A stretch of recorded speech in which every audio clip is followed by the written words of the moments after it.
Hello and welcome to the semifinals here at Grand Prix Pittsburgh. Maria Bartholdi in the booth, joined by Andrew Brown. Jack Kieffer versus Bram Thomas here in our semis. White Blue God Pharaoh's Gift versus Mono Red Aggro. And we are starting things off with two 1-drops here. Which deck do you think has the edge?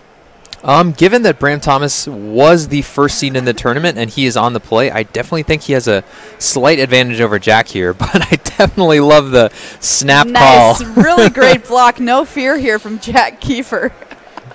Yeah, you know, it's a great block. You know, if Bram actually wants to use a spell on this Minister of Inquiries, Jack's totally just going to let him because... Yeah, why not? Exactly. All right, so there is a chart, of course, Angel of Invention into the yard for Kieffer. Chart, of course, one of the ways that White-Blue God Pharaoh's Gift gets everything online and ready to go. Goblin Chain Whirler here hitting the table for Bram. In for one with the Soul Scar Mage. It's going to leave a -1/-1 counter on that Minister as well, thanks to the Mage. Yeah, very strong interaction there with Soul Scar Mage and Goblin Chain Whirler being able to put a -1/-1 counter on each creature your opponent controls. All right, we're going to mill ourselves a little bit here for Jack Kieffer, putting a Sunscourge Champion into the bin. Yeah, very fortunate mill there because Jack really just wants to kind of reanimate that Sunscourge Champion because it's just bigger than Bram's entire forces. All right, third mana in play here for Kieffer, who, by the way, if he won this tournament, would be the youngest Grand Prix champion ever by 1 week. Yeah, I believe Clay Spickelmeyer is the current youngest GP champion. He is 16 years old and 2 weeks. And how old is Jack, Maria? 16 years old and 1 week. He's got a distinct advantage. So we'll see if Jack Kieffer can make history here at this Grand Prix. There's a look at him. They're always a very calm, cool, and collected player. And there's a look at Bram Thomas on Mono Red Aggro. Yeah, Bram's deck really probably some of the lowest to the ground red deck you can get. So these cards like Sunscourge Champion, which are normally kind of ineffective against the bigger builds of the red, going to be extra effective here. Chain Whirler attack here and a block and a mill from Jack Kieffer, who's going to save himself some damage and get another creature into the yard there. Champion of Wit still in play. Yeah, from the looks of it, I think Bram definitely has an Abrade in his hand, but Jack doesn't actually have a Refurbish in hand either, so they're both going to kind of just stare at each other for a while here. Okay, okay.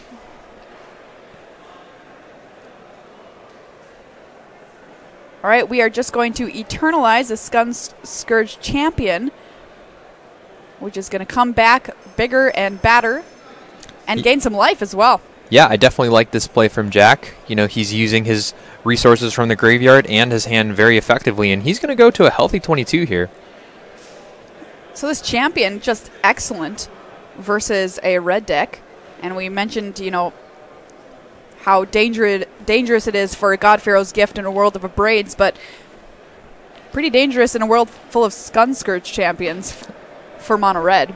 Yeah, exactly. And it's possible that Bram might just have gotten like paralysis of the turn 4 refurbish and didn't play anything proactive so that he could abrade the God Pharaoh's Gift if it actually had come down.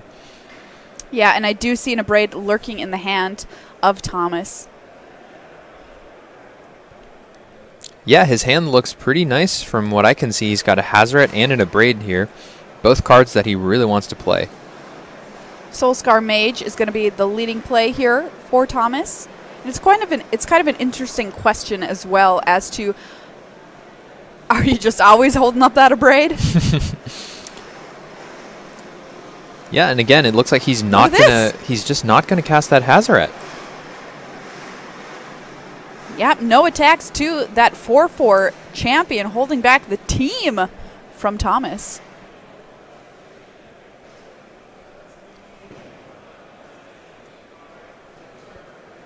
Yeah, so if I'm Jack here, it seems pretty clear that Bram actually does have an abrade, so I'm not really incentivized to actually try and go for this refurbish, and instead I'm most likely to just go for another Eternalize on this Sunscourge Champion. Yeah, why not? Very little in the ways to punish you for doing that. We're going to start things off here. Search for Azcanta for Kieffer. You know, this play makes a lot of sense to me as well because Jack has more than 7 cards in his graveyard, and if he actually draws a land, he'll transform it and be able to just play his 7th land to just naturally cast that God Pharaoh's Gift.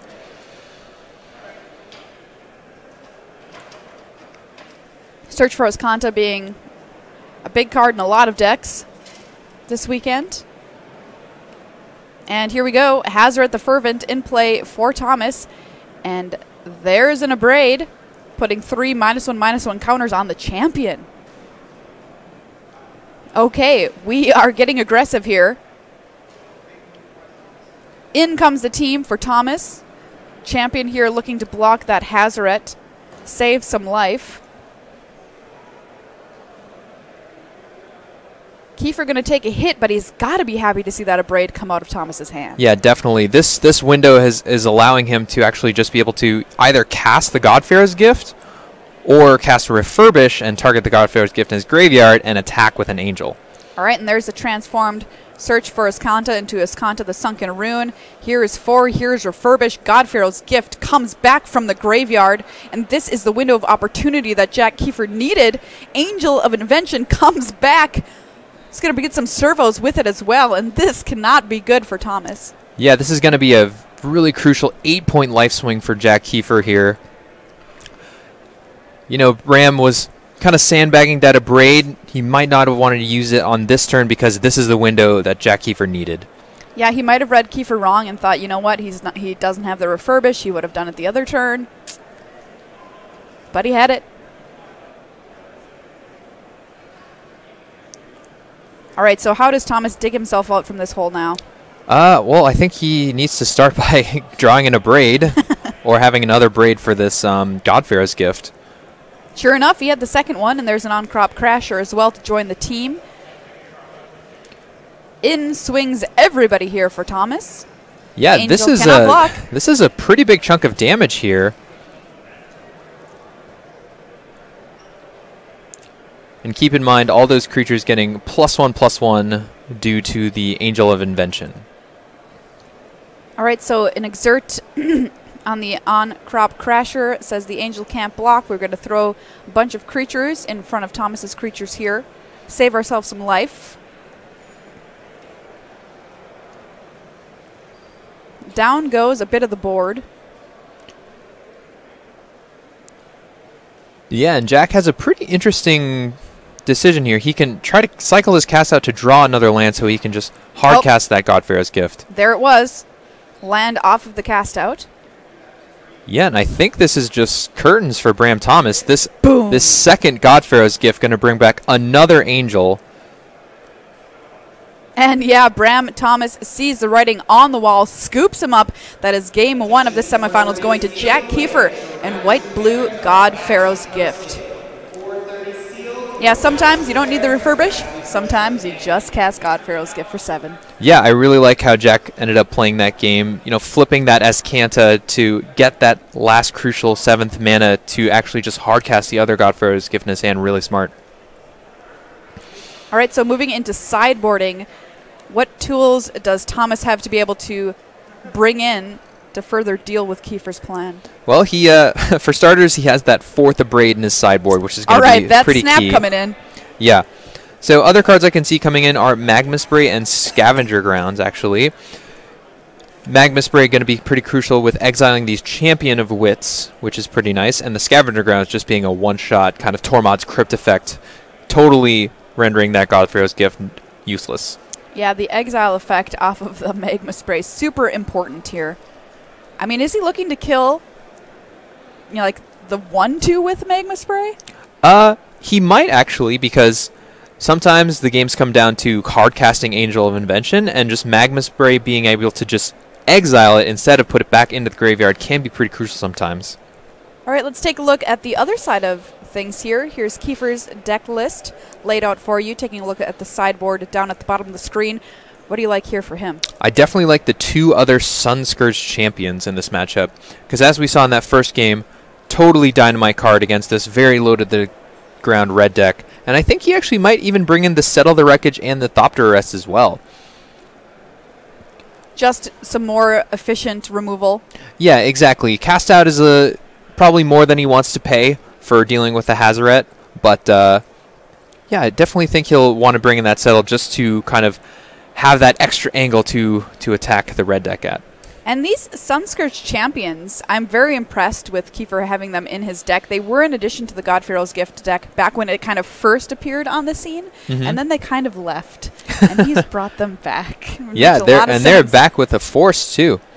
47% of the field or something like that playing Chain Whirler decks at this tournament. So a very smart addition on his part. Yeah, and it's even possible that he might bring in these Angel of Sanctions as well, because they can definitely stop a Hazoret, they can stop every single threat in the red deck, and they dodge a Braid and Lightning Strike.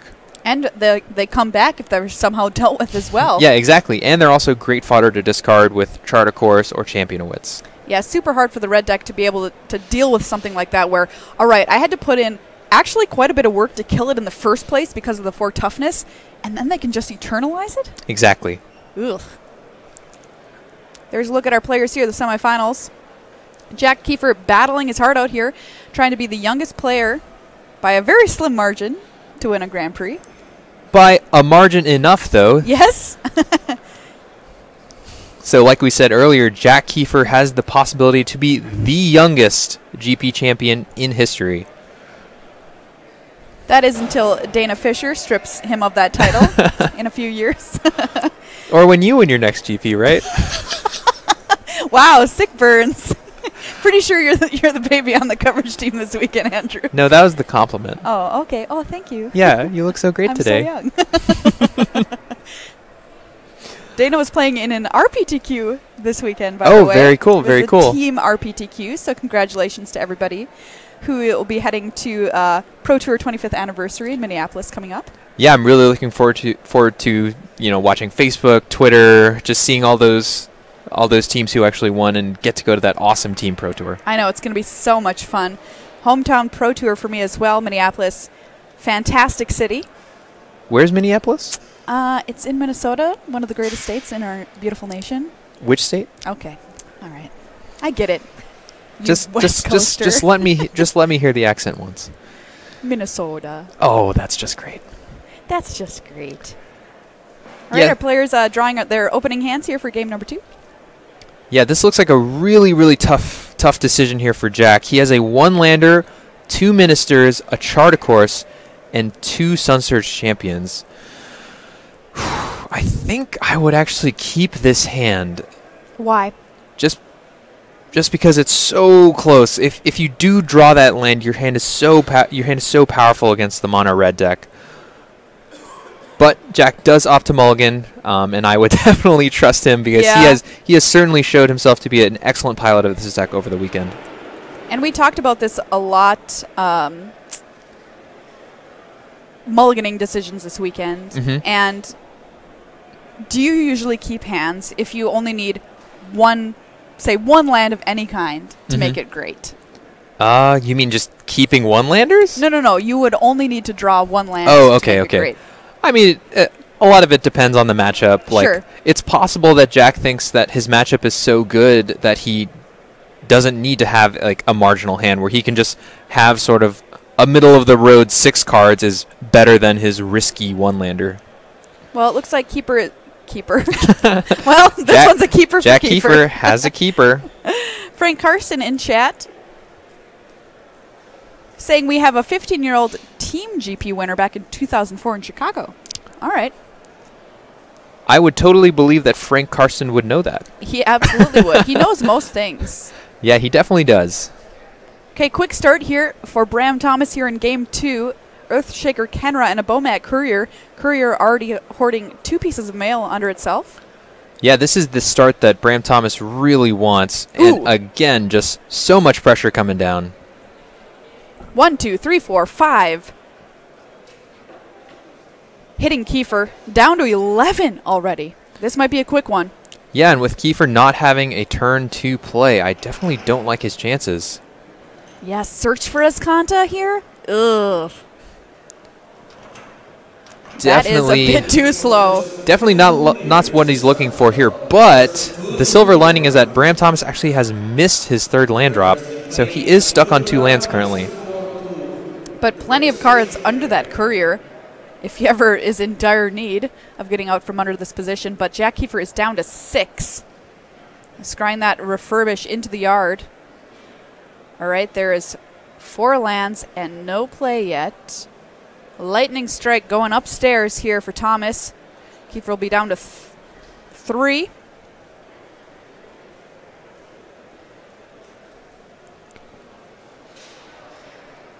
Yeah, I guess the only thing Jack Kieffer could really have here is that one Settle the Wreckage. And, you know, Bram Thomas does have access to Kieffer's deck list, so he could be worried about this theoretically. And as you can tell right now, he is contemplating playing around Settle the Wreckage here. And Kieffer did not have it. He's just going to have to pack it in. We are all tied up here in going to game number 3. Mono red aggro just too much for white blue God Pharaoh's Gift to overcome in that game.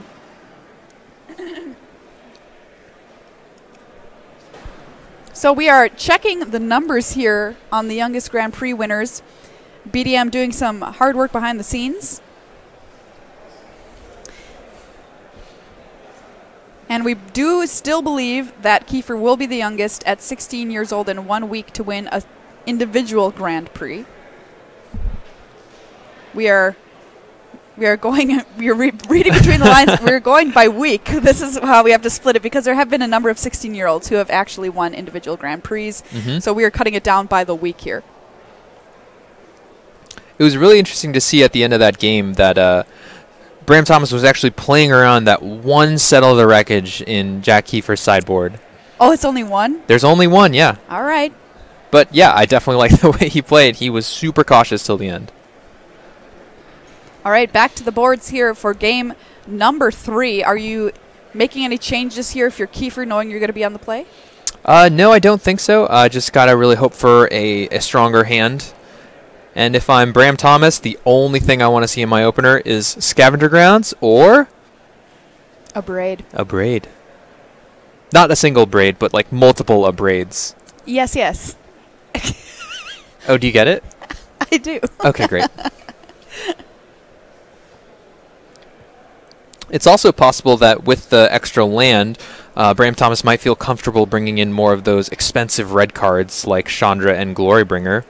It's super interesting, the build of Mono Red, the particular build that Thomas has brought here this weekend too, because he's not playing any Rekindling Phoenixes. Yeah, none to see in his entire deck list, and there's only 3 Hazoret and 1 Chandra in the main deck, with the extra Chandra and the Glorybringers in the sideboard. So yeah, this is probably the most aggressive version I have actually ever seen doing this well at a tournament. Yeah, he is going lean and mean with this build of red. Yeah, most people have started to cut down on the on-crop crasher, but Bram Thomas is playing the 4.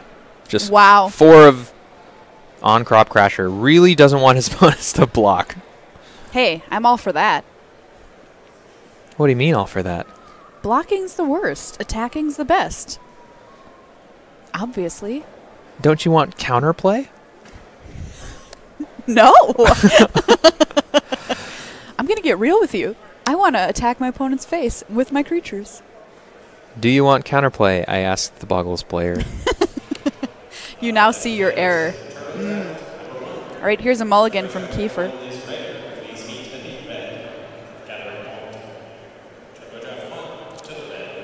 Thomas is going to keep his opening 7. Yeah, I got a quick look at Bram Thomas's opening hand. He had a Soulscar Mage. He had some, I think, what looked like an Abrade to me, but I'm not 100% sure. All right, well, that is going to be an extremely important Abrade in this match, no doubt. Yeah, and hopefully he can draw multiple braids.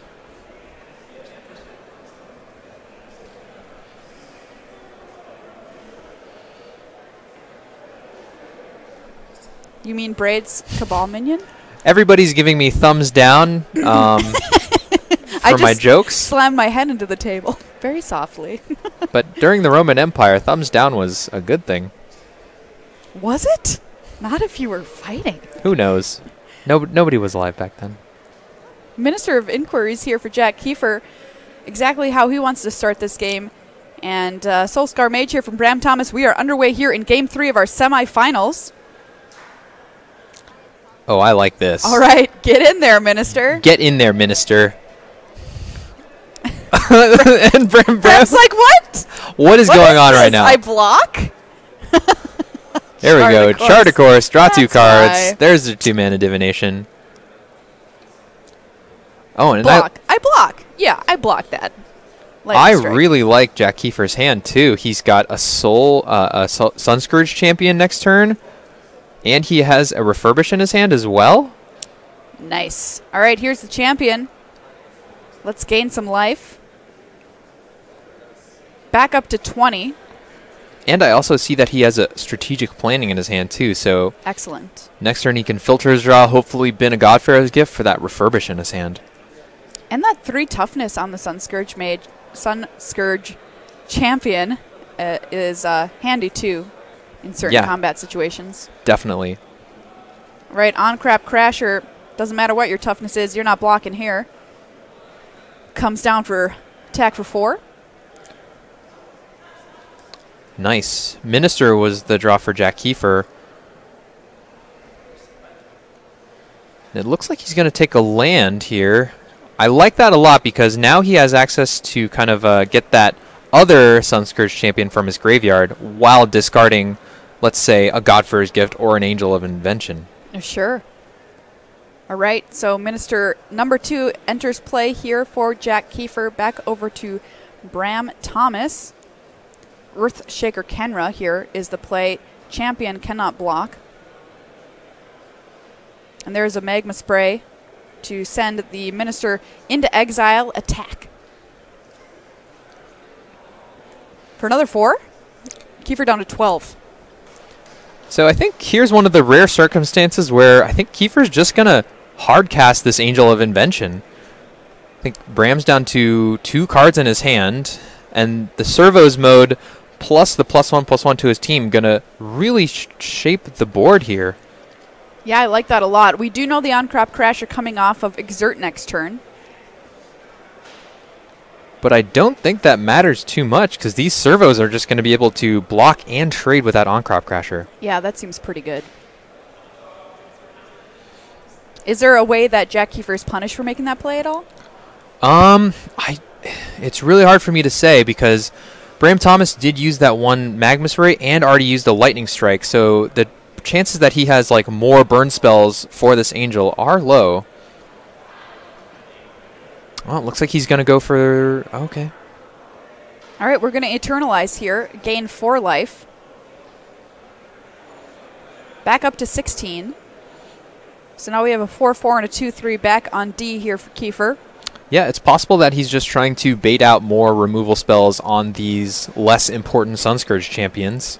And I mean, Thomas has already used 2 of his removal spells on creatures that Jack Kieffer, you know, honestly is probably pretty okay with. Exactly.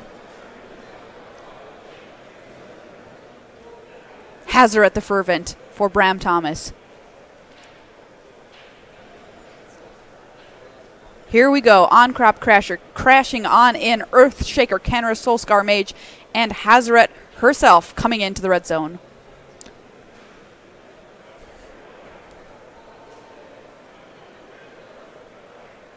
Oh, back it up.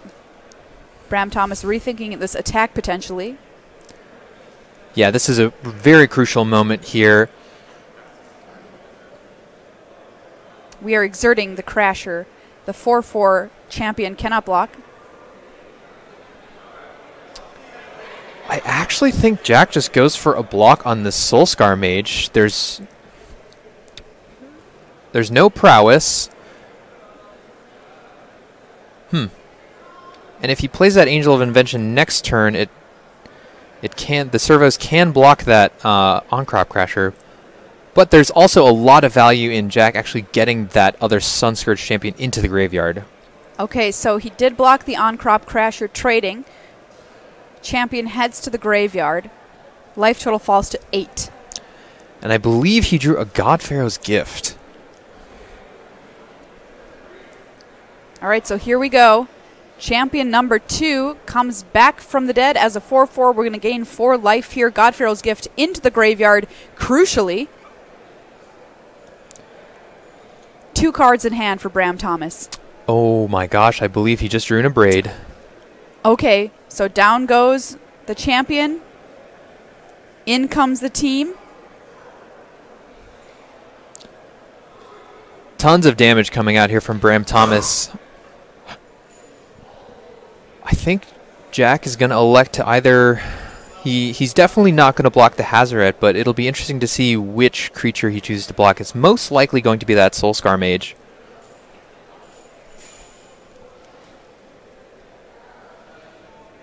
Really tough spot here. This game has been very, very close. Jack Kieffer, it seems like, has just felt like he was one tiny step behind.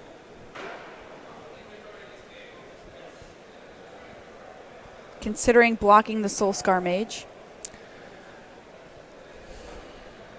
And that's what it goes for.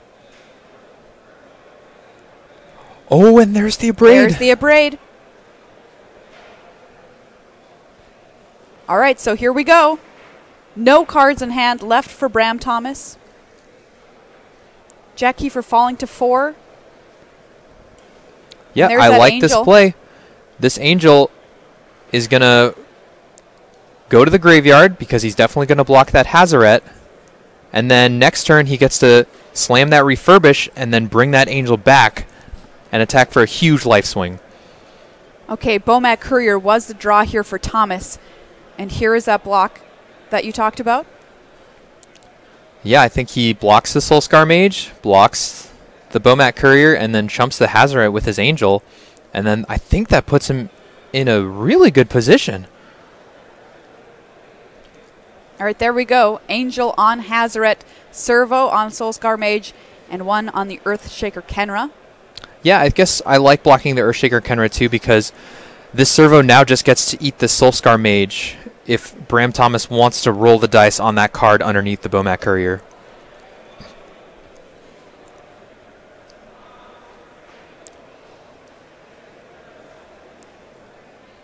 And plus, keep in mind, this Angel of Invention has lifelink, so even though Jack Kieffer will take 1 damage from the Bomat Courier, he'll gain 2 back, going to 5. And then on the next turn, he can play that God Pharaoh's Gift, bring back the Angel, make 2 more servos, attack for 4 in the air, lifelink haste.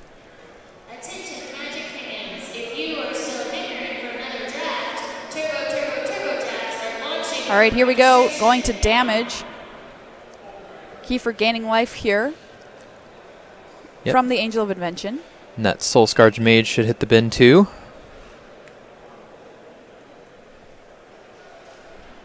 That should happen, right? Right, and I think the players are figuring that out right now.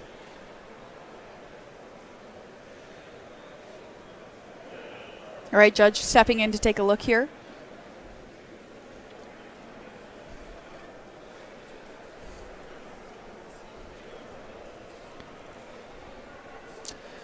We have played a long day of Magic. And yes, we have. I know Marie and I have casted maybe, let's say, too many hour-long control matches. That's what I would say. Yeah, long day of Magic. Mistakes happen. I've said Soulscar Mage, Sunscourge Champion incorrectly about 500 times. Yeah, don't worry, me too. That's what I need to talk to you. You pass this message to your folks in R&D. What are with names that are unpronounceable? Come on. That is the creative department. I'll pass that message along to the creative department. Yep, exactly. So the player's still kind of figuring out what's going on with the game state. And yeah, looking at the game from what we know now and where we are, that aggressive use of a braid earlier, I mean, it might have seemed really important for Thomas at the time, but now we don't have access to it. God Pharaoh's Gift in play. Yeah, and you know, Jack Kieffer can just keep putting his foot on the gas and he'll reanimate this Angel. Then he has access to the Minister of Inquiries. And Bram Thomas has left the table. So he's going over to talk to one of our head judges here. Yep, head judge Steven. I've known him for a very long time. Excellent judge. You might recognize his voice if you've ever been to a Grand Prix. Announcing the rules for concessions and that sort of thing. Heading into day 2 and heading into the final rounds of Swiss. You may not flip a coin. Or roll a die to determine the outcome of a match. So our spotter's down on the floor telling us the mage, of course, dying for sure. Bram was about to receive a game rule violation for that, and he's discussing with the head judge that he thought the mage died and apparently misunderstood that Jack thought it didn't. Gotcha.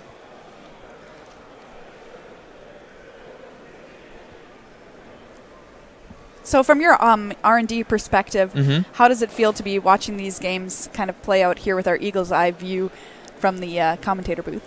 Well, I got to say it's actually kind of similar because normally when we're playing games in R&D, we try to be as transparent as possible with each other. So like after games, we'll say, oh, hey, what did you have in that spot? What could I have done differently? We like to kind of talk out the games and see how they would play out in the real world. And we don't really like to use what I call Hollywood tactics inside where it's like, I'm trying to bluff you. Sure. We're just trying to get as much information as fast as possible with our playtesting generally. So this is the question that I bet a lot of people have is when you make that transition, you know, you're a professional player to working for R&D, does playing Magic kind of become a little more like work and not as fun anymore? Does that happen? Or is it just always fun? I don't know. Maybe it's some of column A, some of column B. Generally, it's a lot of fun. Sometimes in draft playtests, like when you don't know the set and you kind of see the mechanics and you're a little flustered, and then your decks are really bad and you go 0-3, maybe that's not the most fun experience. Hey, that's me in every first draft of a format ever anyway. Yeah, but a lot of our standard playtesting is super fun. Everybody in play design is a strong Magic player, and I just love playing Magic so much. And even and that's my favorite thing. I love it when my competition is like a strong player, and I love it when I can just learn things from playing games of Magic. And you've got a bunch of your friends working with you as well. That must be pretty fun. Yeah, we have taken a foot forward in hiring, and they just happen to all be my friends. What can I say? It was an accident. No, it was a coincidence. Maybe it was neither. How are you doing, by the way, on team play design in the Team Standard Super League? Oh, we recently took a loss. Oh. Yes. So sad to hear it. Yeah, it's okay. But we will be playing for the third place match coming up. Okay. So hopefully we'll be able to claim the bronze medal. Everything I've ever wanted. You were reigning champions, though. We were previously reigning champions in the modern Super League. But I do not think we will be able to win the standard Super League, unfortunately. Who are you playing for third place? We don't know yet. It's either going to be the Stream Dream Team or, I believe, not Team Genesis, Team Channel Fireball. Okay, so this is becoming a bit of a discussion down here between the judge and the player. Do we have information on the other game right now? Well, let me take a look here. They are shuffling up for game 3. And when they are ready to play, we will take a look at that. So they're just drawing their hands here for game number 3. I'll tie it up over there, of course. And let's go over here. Morgan McLaughlin on black-red aggro versus Oliver 2 on blue-black mid-range. Bomat Courier kicking things off for McLaughlin. This looks a little familiar. Yep, always the best start for the red deck. Turn 1 Bomat Courier. Let me get a card under there.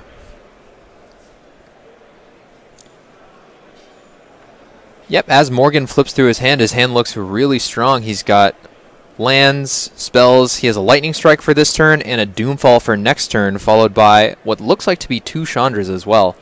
So this game's shaping up to be pretty good for Morgan McLaughlin. Bomat Courier hits the red zone yet again here. Oliver 2. All right, there is land number 2. Nice. Thank you.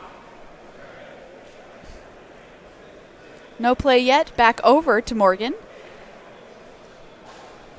it's possible that Morgan just wanted to shoot that lightning strike upstairs, given how many cards this Bomat Courier is just going to be able to get underneath it. Oh, I've never thought about that. Yeah. Definitely with Bomat Courier, you just want to empty your hand as fast as possible so you can reap the rewards of the massive draw after it. All right, Doomfall here from Morgan. We're going to take a look at Oliver's hand, who has a Doomfall of his own, Scarab God, Essence Scatter, and a Liliana. Yeah, this looks excellent for Morgan right here, because I think he's most likely going to take that Doomfall here, which really stifles Oliver's next play. Right. Yeah, Doomfall was the plan in the books here for 2, but that will not be what's about to happen, we believe. Yeah, because, you know, when Morgan takes this Doomfall, it leaves Oliver with only Essence Scatter next turn, which leaves Morgan an opportunity to resolve a Chandra. Yeah, not great. Not a great spot for 2 here, and we see that Chandra hiding out in Morgan's hand. Making sure to make notes on what Oliver's got in his hand as well.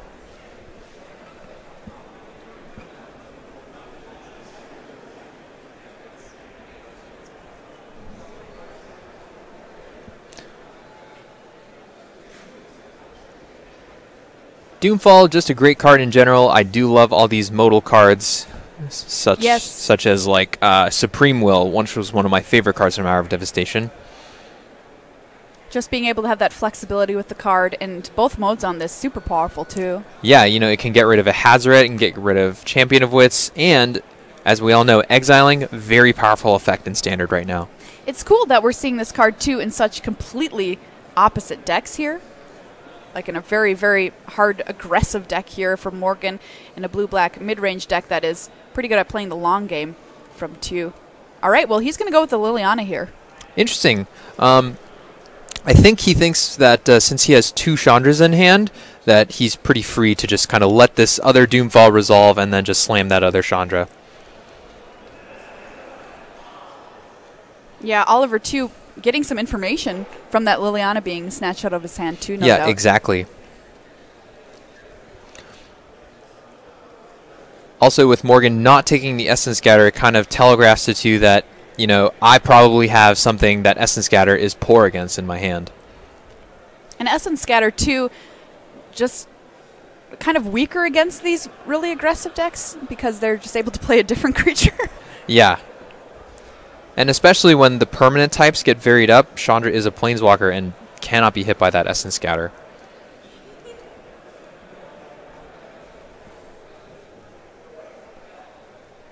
All right, we're taking a bit of time here. On this play, Oliver, too, really tanking hard here. Yeah, I think he's deciding whether to hold up that Essence Scatter or just go for the Doomfall on Morgan's hand or on that Bomat Courier.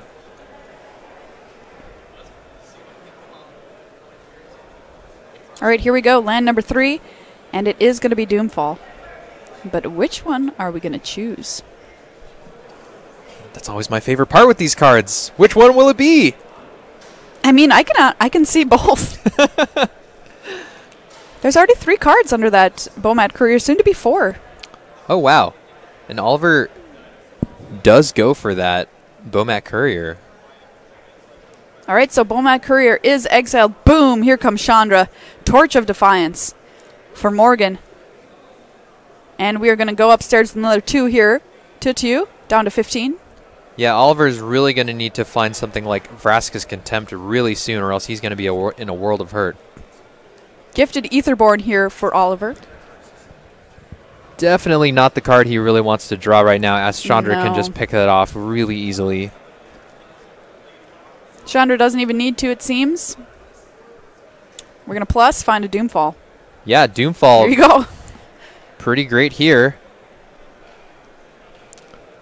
I'm pretty sure Morgan's just going to cast this on creature mode. Because we do know that he also has a Lightning Strike still in his hand. Yeah, this makes a pretty easy decision here.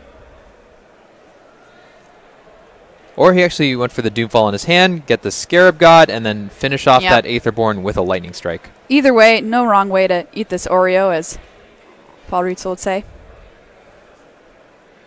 Down goes the Gifted Aetherborn Is that really what Paul Rietzel would say? Yeah, yes, on a few occasions. Oh, okay. Source of Spyglass here from 2. Morgan has to reveal his hand here. Here you go. No, but that is probably one of the best cards Oliver could have drawn there, because now Morgan's hand is essentially just a 3/3 vanilla. Well, that hits him for 1. Ooh, that is a nice draw, though. What was it? It was a Hazaret. Okay, so here's Chain Whirler. It's going to get hit with that Essence Scatter that we knew Oliver had in his hand. But boom! Wow! The Scarab God off the top. That is a crazy good draw. He could not have slammed that card fast enough. And here's Hazaret for Morgan.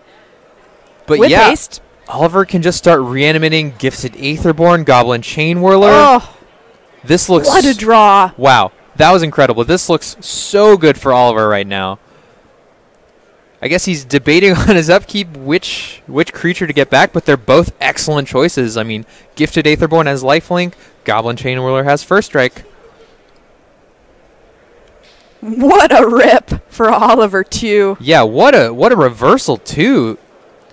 Because we thought Morgan was just in the driver's seat for the longest time after that Doomfall, but Sorcerer Spyglass into top deck the Scarab God. Those were kind of the exact 2 cards that he needed. Yeah, in perfect succession. That's why he puts him in the deck. Exactly. Gifted Aetherborn here, reanimated with the Scarab God. We're going to scry to the bottom and draw. And I think this Scarab God is just coming in, too. Yep. Chandra sitting there doing nothing, as that's what the Spyglass is naming, by the way. And this looks very, very bad for McLaughlin. Yeah, I don't think there's very many combinations of cards that can get him out of this. I guess a Braid? Let me take a quick peek at his deck list. Yes, he does have 2 a Braid in his deck, so it is entirely possible that he can draw a Braid, get that Sorcerer Spyglass, but it looks like he has drawn a Bomat Courier. By the way, we will let you know what happens with our other match that we were watching earlier. Still pending Resolve Judge Call.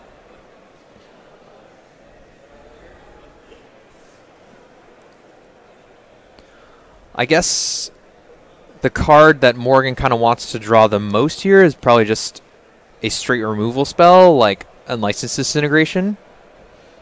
But he currently does not have an artifact right now, so it would not be lethal. And every time he attacks with that Hazaret, he's just leaving himself open to this Gifted Aetherborn attacking. So this is the update I've had from the floor. There is an investigation happening on Table A. We'll let you know when we know something. We're not going to go back there right now because there's no magic to show. We don't want to really speculate on what's going on. The judges are sorting out the match. Still stay here for a while.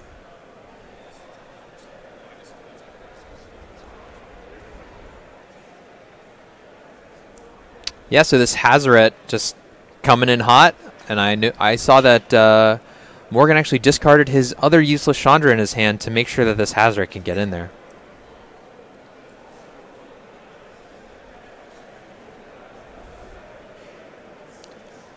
And with Oliver down to 8, it's entirely possible that Morgan could have drawn a Lightning Strike. But he did not. Courier.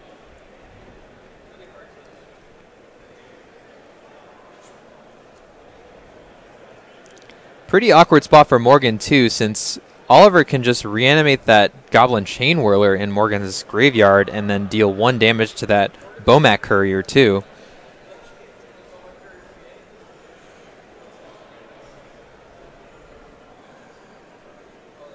Tough spot here for both players. Morgan especially up against it now with that resolved Scarab God, Gifted Aetherborn here. Lifelink and Death Touch. And more activations on the way. Plenty of good stuff for the Scarab God to eat. I don't think the Scarab God really eats it. I think he more repurposes it. Sure. That makes sense. Yeah. All right, so Goblin Chain Whirler is going to be the target this time. Come back, my beautiful goblin chain whirler. All right, we're going to double scry here, both to the bottom. Wow, and I think that was a fatal push that Oliver drew there too. And he gets to attack for 9. Wow.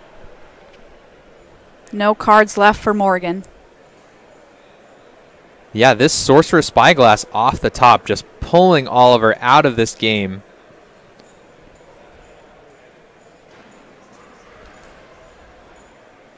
Morgan sitting here just thinking, what? I almost had it.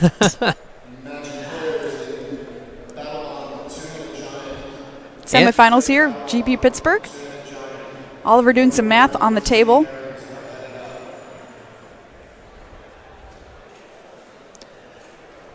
Yeah, generally in these spots where you're where you're in a commanding lead, you just want to be as sure as possible that you're making the correct plays.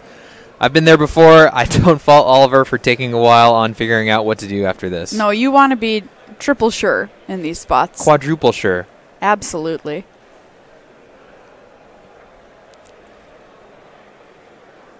I remember when Seth Manfield won the Pro Tour, he had that blossoming defense in hand. And Ed didn't enter the battlefield about him. And he said, well, I wasn't trying to slow roll my buddy on playing it. I just wanted to check like 5 times to make sure I had it. You know, you wait your life for this moment. You don't want to mess it up. All right, so that swing there from the Etherborn tying our life totals up 7-7. So I think Morgan's out here's are draw a braid the Spyglass, plus the Chandra into something else, but... That is going to do it. Oliver, too, defeats Morgan McLaughlin. He is heading to the finals here at Grand Prix Pittsburgh with blue-black mid-range. Morgan McLaughlin, congratulations to him. A great run here, making it into our top 8, piloting black-red aggro. But yes, Oliver, too, on to the finals. Very exciting stuff.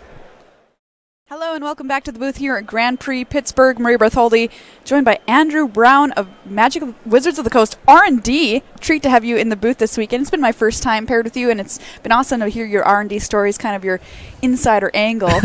You talk about your life on the outside. Now you're on the inside. Insider knowledge. Yeah. And we've gotten to get your takes on some M19 cards too, which is pretty cool. Yeah. And we might have a chance to do that some more as well, because we are still waiting on the result of a judge call from our match we were watching earlier, which was in Game 3. Now, we may be able to bring you more of that match, but we are not sure yet. The judge call is still ongoing. There is an investigation happening, and we might have more information for you on that as well. There's a look down at our feature match area. Our players are seated once again. It's important that we make sure we have all the facts straight as the judges take a look. And just to quickly recap this game, Bram Thomas has had his foot on the gas the entire time, putting Jack Kieffer on the back foot. Jack has resolved multiple Sunscourge champions and eternalized them as well, giving him that life buffer, but he has still fallen to 5 life. And on this crucial turn, he was able to resolve a refurbish, targeting this Godpharaoh's gift, and hopefully he can get an Angel of Invention into play and start swinging the race that way. So yeah, Jack Kieffer, this is pretty crucial turn as well. Yeah. At 5 life, being able to finally get this Godpharaoh's gift into play, bring back that Angel, as you mentioned. Kind of pull up, stabilize, hold the baby, as Kenji would say. Exactly. Hold the baby? Yeah. What? Haven't you ever watched Kenji stream? Occasionally. Hold the baby. Okay. It's real. Someone put some emotes in chat. All right.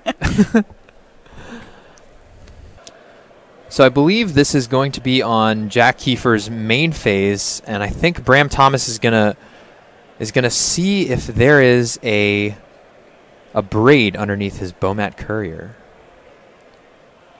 All right, are we back in action here? I think we are.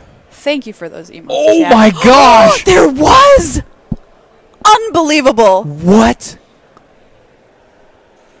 Oh my god.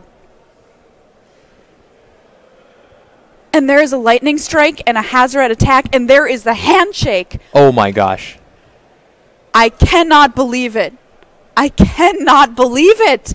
Bram Thomas taking this match here over Jack Kieffer with an abrade under the Bomac Courier. That was amazing. That was the only card that could be underneath that Bomac Courier for Bram Thomas to take that game.